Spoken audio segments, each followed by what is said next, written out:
आखिर उस मशीन का क्या हुआ जो हमेशा लोगों को शूद्र बनाया करती थी। नमस्कार, मैं सतीश कुमार।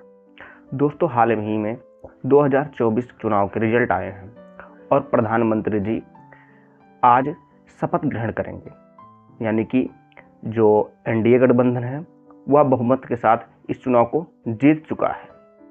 लेकिन आज हम लोग इस बात का विश्लेषण नहीं करेंगे कि एनडीए या इंडिया ने चुनाव क्यों जीता है, बल्कि आज का विश्लेषण इस बात पे है कि आखिर आजकल जो कभी शूद्रों को नेतृत्व नहीं देना चाहते थे, हमेशा शूद्र बनाने पे लगे रहते थे, आज वह एक दलित यानी कि तेली समाज के लड़के को प्रधानमंत्री बनाने के लिए क्यों उतावले होते रहते हैं।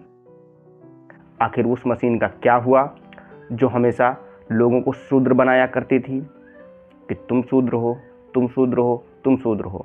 लेकिन वह मशीन आज काम क्यों नहीं कर रही है। आज वह मशीन यह कह रही है कि तुम हिंदू हो, तुम हिंदू हो और तुम भी हिंदू हो। वह जाति को तो ख़त्म करना चाहती है, लेकिन वर्ण व्यवस्था को ख़त्म क्यों नहीं करना चाहती है। इस विषय पे हम लोग बात करेंगे। तो पिछड़े दलित और आदिवासियों को यह बात ध्यान में रखना चाहिए कि जाति व वर्ण व्यवस्था को इसलिए नहीं बनाया गया था कि समाज चलता रहे। इसको इस कारण बनाया गया था कि कोई अपने आप को सत्ता में हमेशा बनाए रखे, वह सुख सुविधाओं का भोग करे।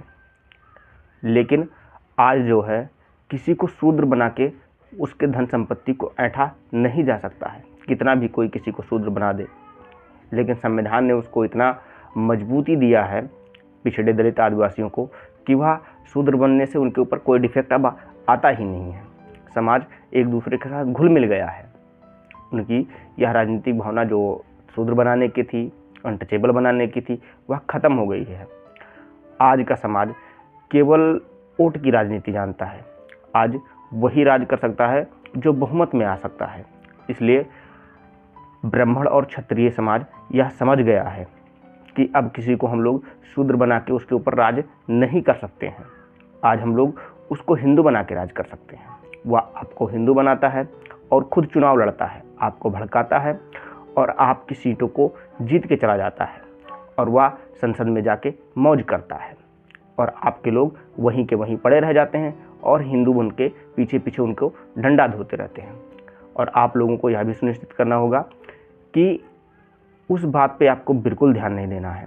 आपको इस बात पे ध्यान देना है कि आपके बीच के वर्ग का या आपके जाति का या आपके जो समाज का है, ओबीसी एससी एसटी का है, उसमें से कोई व्यक्ति कब संसद पहुंचेगा, उसको भागीदारी कब मिलेगी, आपको शिक्षा कहाँ से मिलेगी, आपको हक हकूक़ की रक्षा कौन पार्टी कर रही है, इस बात को ध्यान में रखना होगा। यही सब कारण है जिसके कारण ब्राह्मण व क्षत्रिय समाज आज किसी को शूद्र नहीं बना रहा है, किसी को नीच नहीं बना रहा है, जाति पाति के भेदभाव को मान नहीं रहा है। मान क्या, मान तो रहा ही है, लेकिन दिखा नहीं रहा है कि वह आपसे घृणा कर रहा है।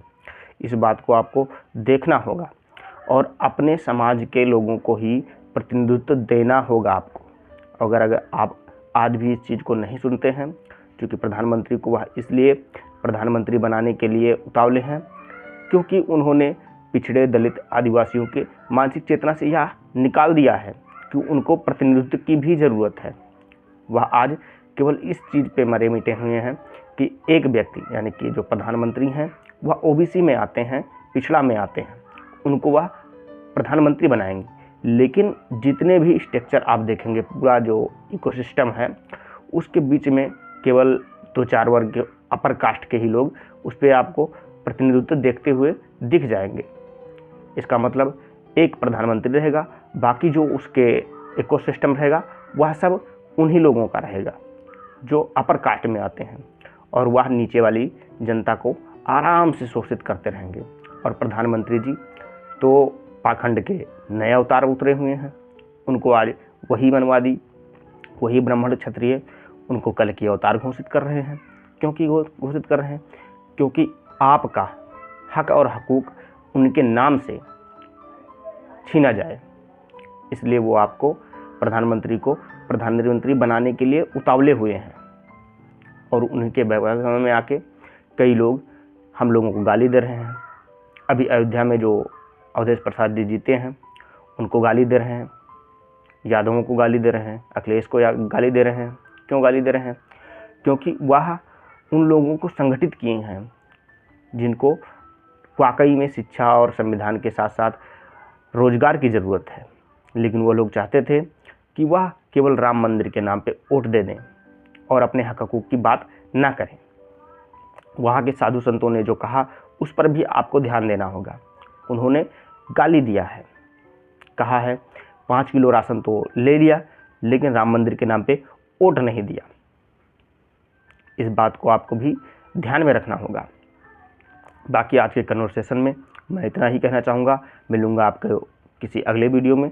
धन्यवाद। जय हिंद। नमस्कार।